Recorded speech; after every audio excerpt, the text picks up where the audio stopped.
Hello, everybody. Memo Sasweta here with RGC Lending, and today I want to go over rate buydowns, how they work for you, and all the little pieces that are involved. So, rate buydowns explained. Here we go. First off, this was published last year in Real Estate News. Temporary rate buydowns are a hot trend for mortgages as borrowers face higher costs for home loans. Some buyers are exploring alternatives to traditional mortgages in a period of rising interest rates that is expected to continue into 2023. Well, here we are at the end of 2023 in quarter four. Buydowns are a less costly alternative to traditional fixed rate mortgages. So, with that said, there is a lot of information we're going over. So, here we go. Buy downs. A buy down is a way for a borrower to obtain a lower interest rate by paying discount points at closing. Now, discount points are also called mortgage points and are a one-time fee paid up front. In the case of mortgage points, when you pay them, the note rate on your loan gets lowered. So basically, here's some money, lower my rate. And just for information's sake, the opposite is also true. If you have a buyer that is short on cash to close but has more money available in payment, we can raise the interest rate and give points back to that person to help them with the closing costs. That is also an option that is not as commonly used as buying them down. So the other thing is that the buyer has a limit to how much money they can pay in points, where the seller is only limited to the percentage of the concessions. And all 100% of the concessions can be used for discount points. And often the amount that the seller can do exceeds the amount that the buyer can do for themselves. So that's why it's more popular and more used throughout. So here's the limitations on the seller concessions. For conventional loans on primary and secondary homes, if somebody's putting less than 10% down, the maximum seller concession is 3%. So that means if we're selling the house at 500, the maximum credit you can get or seller concession is $15,000. Until you have a buyer that has more than 10% down but less than 25, we can go up to 6% of seller concessions, or if they have more than 25%, we can do up to 9% seller concessions. And on the conventional side as well, the investment loan, there has to be at least 15% down and the capped at 2% seller concessions. On FHA loans, which is the other popular model that is used in our area, is a 6% flat seller concession maximum, regardless of if they have more than the minimum down. Okay, and then you have VA and USDA as well. And now, does it work for all loans? Yes, it works for all the loans. VA, FHA, ARM loans, conventional loans, as I just showed you. But jumbo loans, it's also available, but there's limitations to that one. You can do a permanent seller buy down on that one. But if you do a temporary, it can only be a 2-1, nothing more than that. So temporary versus permanent. The temporary buy down is when a party in the mortgage transaction pays some money to temporarily buy down the loan's interest rate for the designated amount of years. So if we're doing a 2-1, we're buying it down for 2 years. By doing a 3-1 or a 3-2-1, we're buying it down for 3 years. Permanent is where the lower interest rate is for the entire term of the loan. So if the borrower gets a 30-year fixed mortgage, the permanent buy down interest rate is lower for the full 30 years. So temporary rate buy downs, there's a 1-0, a 2-1, and a 3-2-1. And for example, the 2-1, which is the most popular of all of them, it's the cost for it is reasonable and the term for it is a reasonable amount of time. So a 2-1 rate buy down is a specific type of mortgage buy down that allows a home buyer to save on their interest rate for the first 2 years of the loan.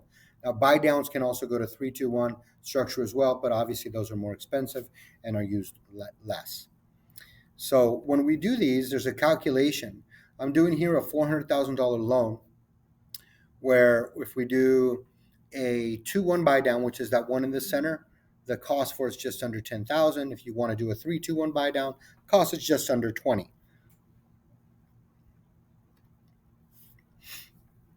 So here's the example of the 3-2-1 buy down. Now, on the 3-2-1 buy down, I always start on the right-hand side when I'm disclosing this to a buyer, because this is the regular rate that they're going to have. This is what they're signing up for, is a payment of just over $3,800. So that's the normal payment. In year one, which is the first column on the far left, they're going to save $800 a month by getting 3% less on their interest rate than the normal rate, and pay it right around 3,000 a month. Year two, their interest rate's going to go up 1%, and their payment's going to go up a couple $100, so to just about 3,300. And then in the third year, their payment's going up to 3,500, which is only 277 less than the normal payment. And in the year 4 through 30, they're going to pay the normal note rate of 8.375 with a $3,800 payment. Now, this is a long term. There should be some relief in here at some point before we get to that fourth year. And if that happens, let's say in the middle of year two, they are ready to refinance because rates got better. So whatever money was left over that had not been used yet will be put towards their principal when we go for the payoff on the refi. So that money's not lost. Okay, that money's sitting in an escrow account and they're pulling out of it as they need. For example, in year one, when the buyer makes the payment of $3,043, they are going to pull $800.42 out of that escrow account to make the payment complete. Then in year two, the same type of thing happens. So if that money doesn't get used, it goes to the principal buy down of the house. So money's not lost.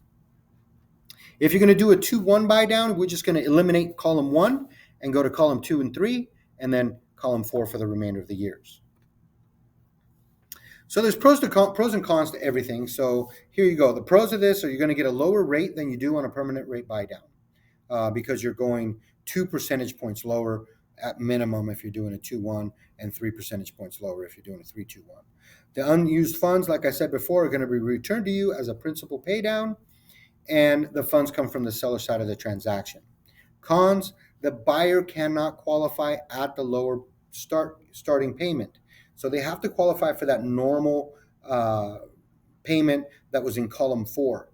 So that doesn't allow someone to buy more using this type of buy down. And it is just temporary relief in mortgage payments. If the catastrophic happens and rates don't get better, then they are going to have to do that column 4 payment until something gives. The buyer is going to feel the need to refinance if the markets do drop.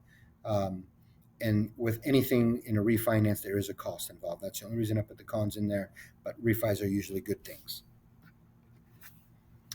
Now let's go to the permanent rate buy down, the fixed term. So a permanent rate buy down has a lower interest rate for the entire term of the loan. So if the borrower gets 30-year fixed rate mortgage with the permanent rate buy down, interest rate's good for 30 years. Or they refinance or something like that, but it's permanent. And because of that is why we can qualify somebody on this lower payment, because it's going to be for the full term. This is a way to get people back in the market that couldn't qualify, or maybe thought they couldn't, or maybe thought they were priced out. We drop the rate, all of a sudden you can qualify again.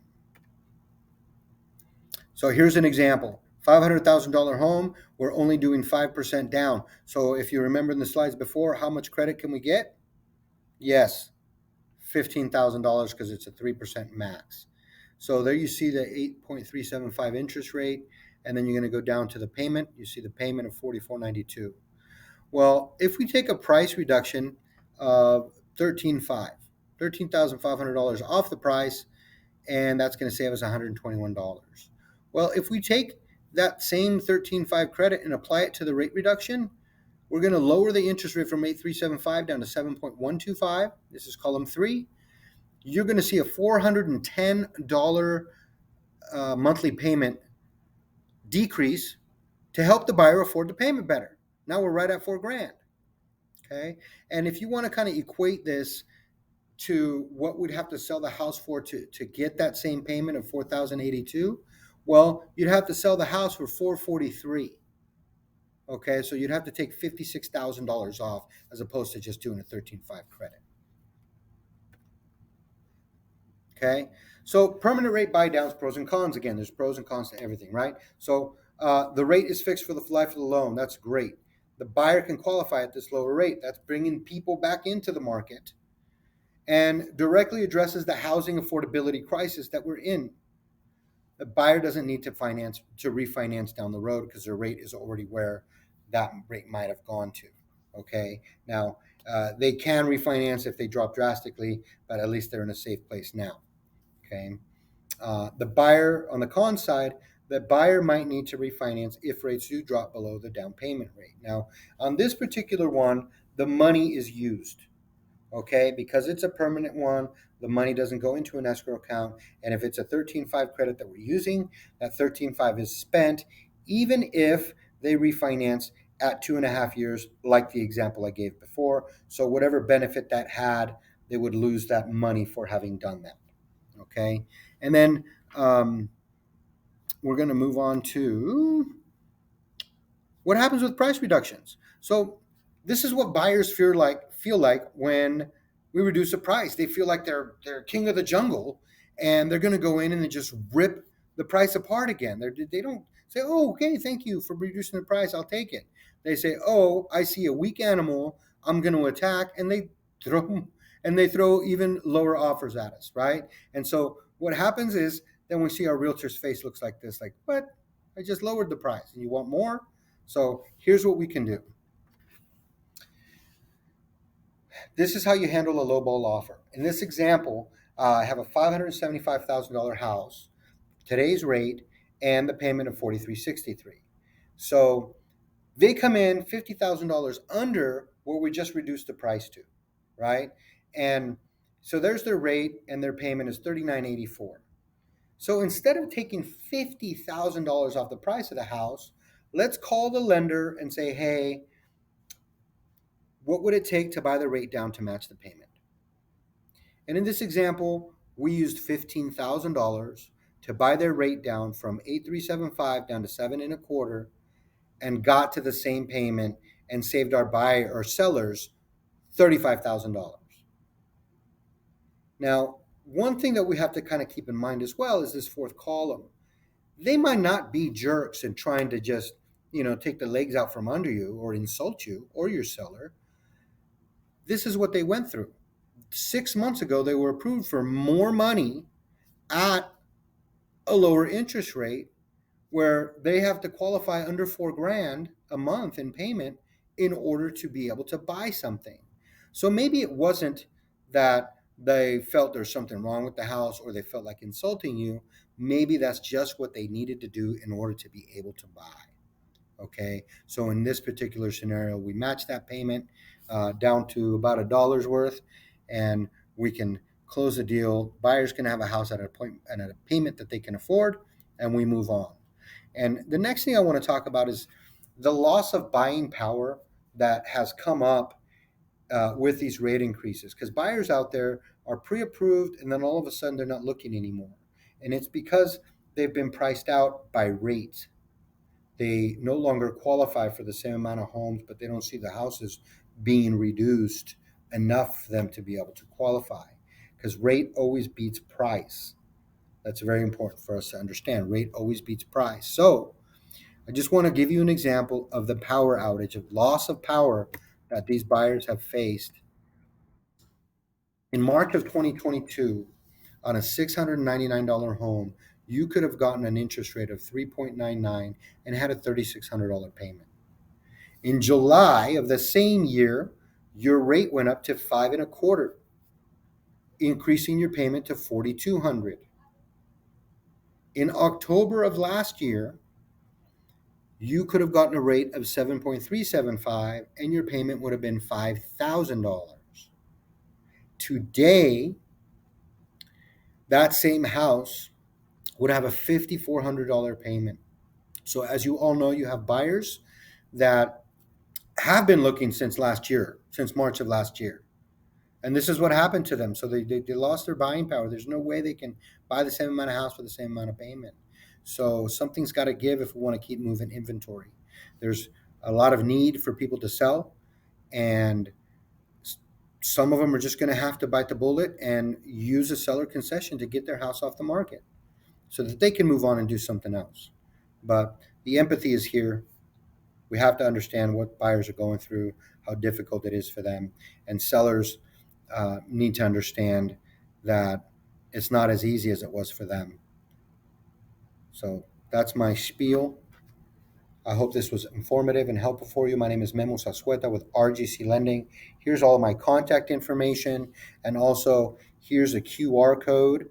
If you want to scan that QR code, and you can get this presentation to your phone and share it with your buyers and sellers. And that's it for me. Thank you.